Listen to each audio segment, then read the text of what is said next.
Pasok po natin, ma'am. Pasok po agad.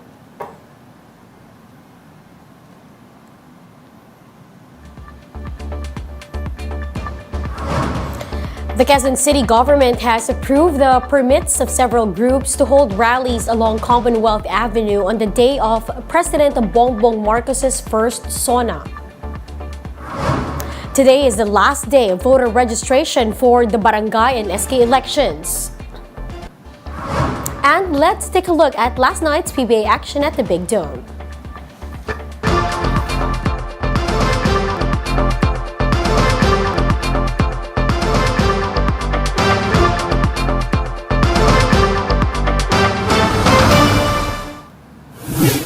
Fast, focused, and fearless. Here's everything you need to know to jumpstart your weekend. I'm Riza Diaz. The Quezon City LGU has allowed progressive groups and pro-government supporters to hold protests along Commonwealth Avenue. General Elmo San Diego of the QC Department of Public Order and Safety told The Big Story that they have allowed groups like Bayan and San Lakas to stage SONA protests along Tandang Sora Avenue. Pro-government groups are also allowed to hold their own rally in front of the Corazon Aquino Elementary School. San Diego said it was a security call to have separate areas designated for the two groups. Hindi sila pwede paglapitin because there are experiences in the past na nagkaroon ng gulo pag nailapit ko yung mga progressive group dun sa grupo naman ng mga pro-government na nagrarally.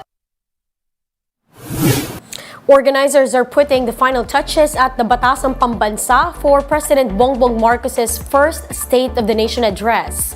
Marian Enriquez with the details. The Batasang Pambansa is now under lockdown 3 days before President Bongbong Marcos' first State of the Nation address.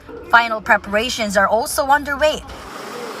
The MMDA earlier sprayed water at the North Gate to clean the dirt on the road.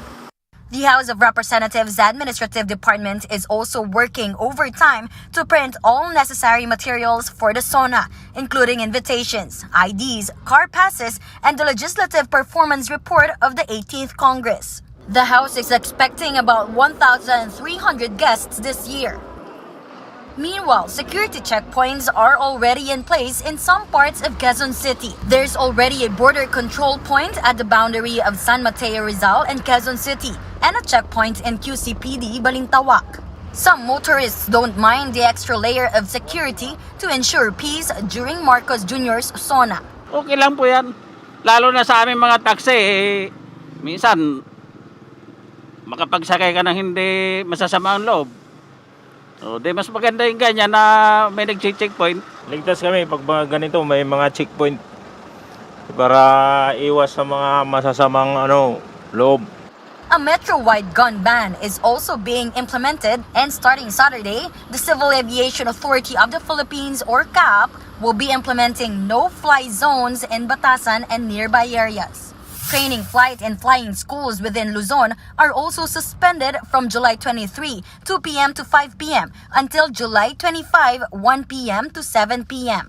Paul Soriano, who will be directing Marcos Jr.'s first SONA, said they will be using new camera shots and angles for the event.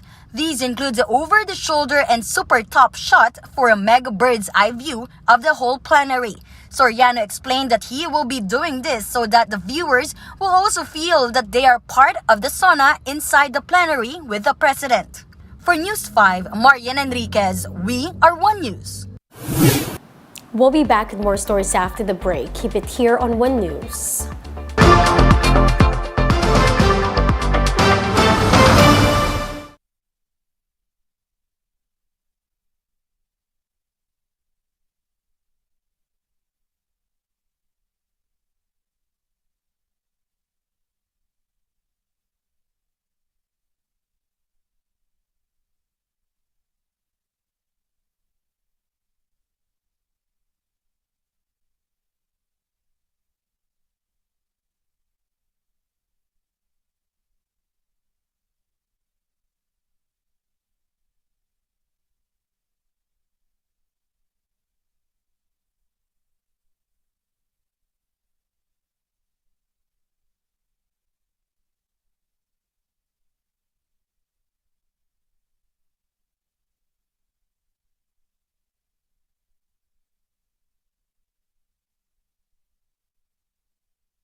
You're still watching One News Now. I'm Riza Diaz.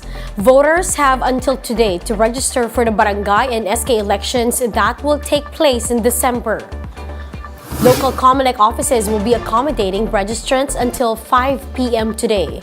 The poll body has so far received some 2.7 million applications, 2 million of which are new registrants. Over 1 million of these registrants are teens aged 15 to 17 who will vote to elect their sangguniang kabataan officials.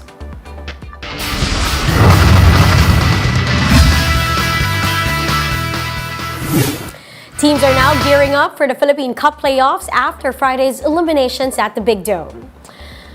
Magnolia extended their winning streak after shutting down Blackwater 75-66.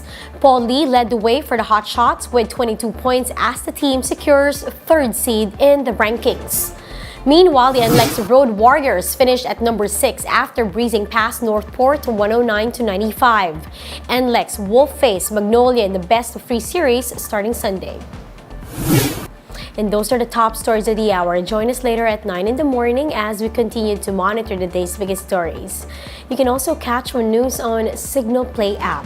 Register for a free account now at www.signalplay.com and stream One News live anytime, anywhere. I'm Riza Diaz. Mask on, wash hands, and stay safe, Philippines. We are One News.